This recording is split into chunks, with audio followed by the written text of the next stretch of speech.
Hi friends, नमस्कार.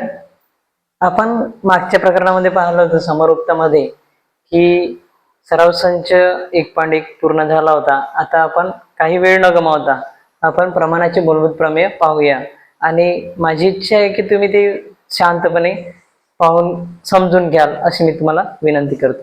मित्रांनो, तुमच्या आग्रहास्तव मी केलेल्या व्हिडिओमध्ये एका प्रमेय त्रिकोणाच्या एका बाजूला समांतर असणारी रेषा उरलेल्या दोन बाजूंना भिन्न बिंदू छेदत असतील तर ती रेषा त्या बाजूंना एकाच प्रमाणात विभागते. म्हणजे त्रिकोणाच्या एका बाजूला समांतर असणारी रेषा एल ही बीसी ला समांतर आहे. एका बाजूला समांतर असणारी रेषा ती उरलेल्या दोन बाजूंना ए बी ला आणि ए सी ला पी आणि क्यू मध्ये छेदतात. तर ती रेषा, ही रेषा एल रेषा त्या बाजूंना, या दोन बाजूंना एकाच प्रमाणात विभागतात. एकच प्रमाण म्हणजे एपी बाय बीपी आणि एक्यू बाय क्यूसी हे आपल्याला प्रमाण दाखवायचं आहे. आणि म्हणून काय करू आपण, याच्यासाठी आपण लिहूया पक्ष. काय लिहूया? पक्ष. ही सिद्धता आपल्याला साध्य करायची आहे त्रिकोण एबीसी मध्ये. त्रिकोण एबीसी मध्ये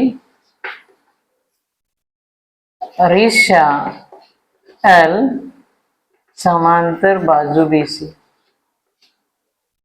बाजू बीसी आणि रेषा एल आणि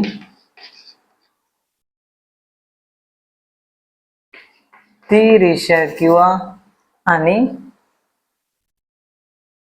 बाजू ए बी ला पी मध्ये, पी व बाजू एसी ला क्यू मध्ये छेदते. तर साध्य काय होणार मित्रांनो? साध्य बरोबर किंवा साध्य काय सांगतात, म्हणून साध्य लिहूया आपण की एकच प्रमाणात, म्हणजे कोणतं प्रमाण, एपी बाय बीपी बरोबर ए क्यू बाय क्यूसी या प्रमाणात विभागते.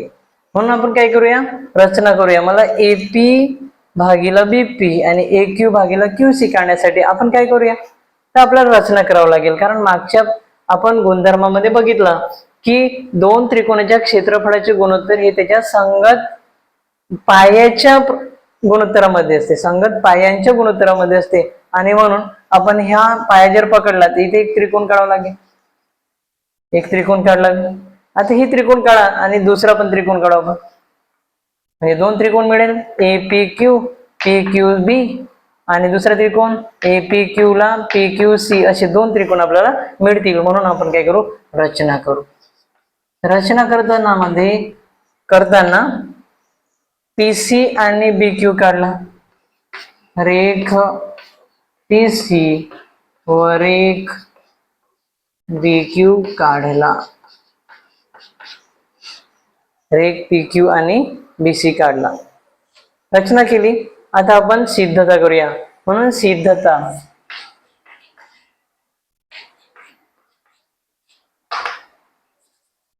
त्रिकोण बघा, येथे सिद्धतेमध्ये जर आपण बघितला तर इथे दोन त्रिकोण आपल्याला मिळतात. कोणते, ए क्यू पी. आता त्रिकोण ए क्यू पी व त्रिकोण पी क्यू बी, पी क्यू बी हे समान उंचीचे त्रिकोण आहे. हे समान उंचीचे त्रिकोण, उंचीचे त्रिकोण आहेत. म्हणून समान उंचीच्या गुणधर्माने area of triangle A Q P upon area of triangle P Q B, म्हणजेच त्रिकोण एपी क्यू चे क्षेत्रफळ भागीला त्रिकोण पी क्यू बी चे क्षेत्रफळ बरोबर संगत पायांच्या प्रमाणात असतात.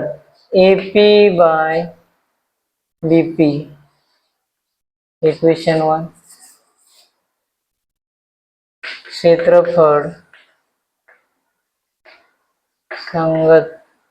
संगत क्षेत्रफळे पायाच्या प्रमाणात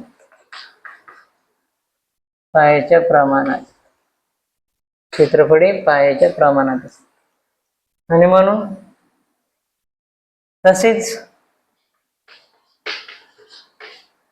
तसेच दोन त्रिकोण घेऊ आपण A P Q P Q C. Area of triangle A P Q व area of triangle P Q C. A P Q चे क्षेत्रफळ भागीला पी क्यू सी चे क्षेत्रफळ बरोबर यांच्या संगत पाया ए क्यू आणि Q C. A Q by Q C, A Q भागीला क्यू सी प्रमाणात राहते आणि म्हणून इथे सुद्धा क्षेत्रफळे पायाच्या प्रमाणात असतील. आता इथे जर आपण पाहिलं, मला हे साध्य करायचं आहे A P by BP, A Q by Q C म्हणजे ए पी भागीला बीपी आणि ए क्यू भागीला क्यू सी हे प्रमाण आपल्याला साध्य करायचं आहे. आणि म्हणून काय करणार, तर मला ए पी क्यू एक पी क्यू दोन्ही यायचे आहे म्हणून मी पी क्यू बी आणि पी क्यू सी चा विचार करू.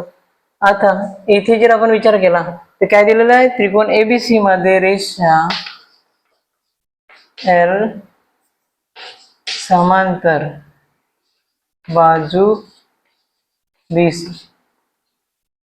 रेषा एल समांतर बाजू बीसी, रेषा एल आणि बीसी मध्ये दोन त्रिकोण आहे आणि दोन्ही त्रिकोण असतात जेव्हा समांतर रेषेमध्ये दोन्ही त्रिकोण असतात आणि त्याचा पाया पण सामायिक आहे. पी क्यू हा त्या दोन्ही त्रिकोणाचा पाया सामायिक आहे, समान उंची आहे. म्हणून या दोन्ही त्रिकोण हे समांतर बाजूंमध्ये असल्यामुळे, समांतर भुजांमध्ये असल्यामुळे, समांतर रेषांमध्ये असल्यामुळे यांचा पाया तर आहेच पण समान उंची पण आहे आणि म्हणून समान उंचीचे त्रिकोणाचे गुणधर्म, समान उंचीच्या त्रिकोणाचे गुणधर्म. म्हणून एरिया ऑफ ट्रायंगल त्रिकोण पी क्यू बी बरोबर त्रिकोण पी क्यू बी चे क्षेत्रफळ बरोबर त्रिकोण पी क्यू सी चे क्षेत्रफळ होईल. कारण समान उंची आणि समान पाय असलेल्या त्रिकोणाचे गुणोत्तर. क्षेत्रफळे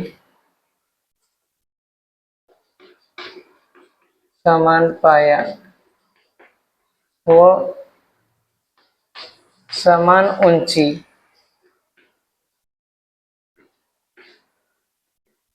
क्षेत्रफळे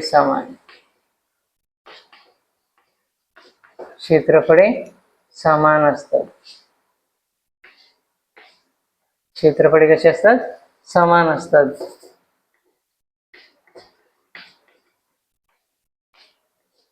क्षेत्रफळे समान असतात आणि म्हणून संविधान 1, 2 आणि 3 वरून ए पी बाय बीपी बरोबर ए क्यू बाय क्यू सी हे सिद्ध होते. विधान 1, 2 व 3 वरून हे सिद्ध होते. तर मित्रांनो, आपण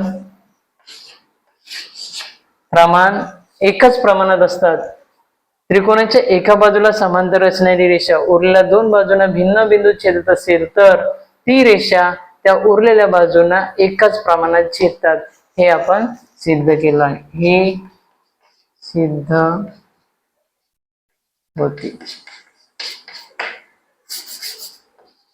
हे सिद्ध होते. तर बघूया नंतरचा गुणधर्म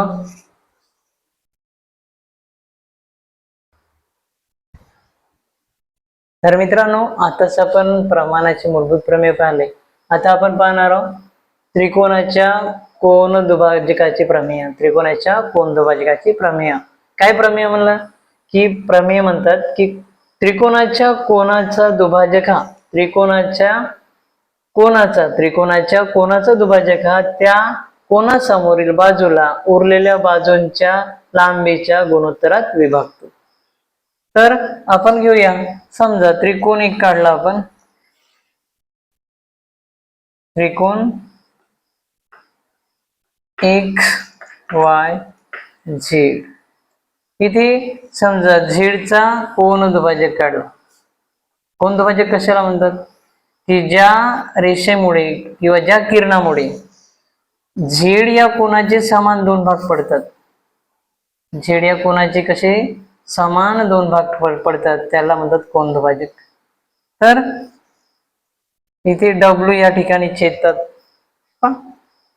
त्रिकोण XYZ मध्ये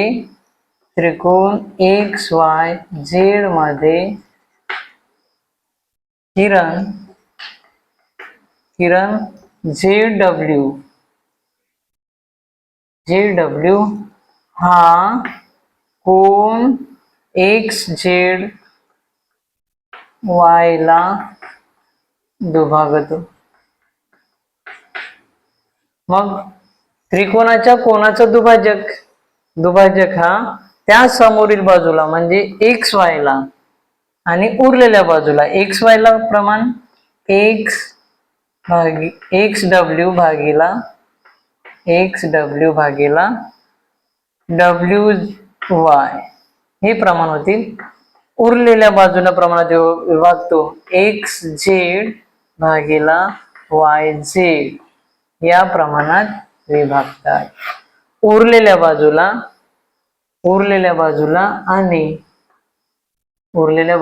आणि त्या समोरील बाजूला प्रमाणात विभागतात. म्हणजे त्रिकोणाचा कोनाचा दुभाजक हा त्या समोरील बाजूला आणि उरलेल्या बाजूला प्रमाणात विभागतो. हे आपल्याला लक्षात ठेवायचं आहे. नंतर बघूया आपण समांतर रेषा, तीन समांतर रेषा व त्यांच्या छेदिका यांचा गुणधर्म. तीन समांतर रेषा काढू आपण. रेषा L,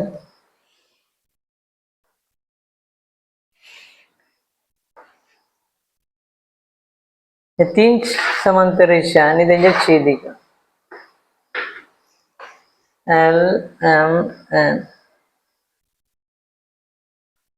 PQ या छेदिका आहेत. समजा त्याचे आंतरछेद AB आणि BC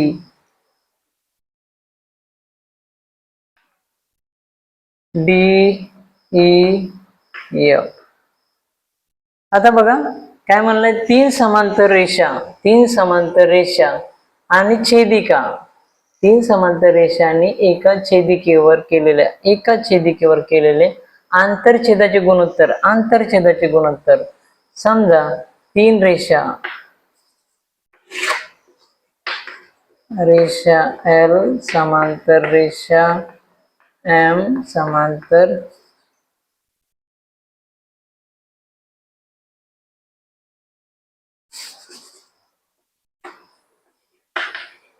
रेषा L समांतर रेषा M समांतर रेषा N. या तीन रेषा एकमेकांना समांतर आहे. तर समांतर तीन रेषांना आणि छेदिकेमुळे तयार होणारे आणि P व Q या छेदिका आहेत.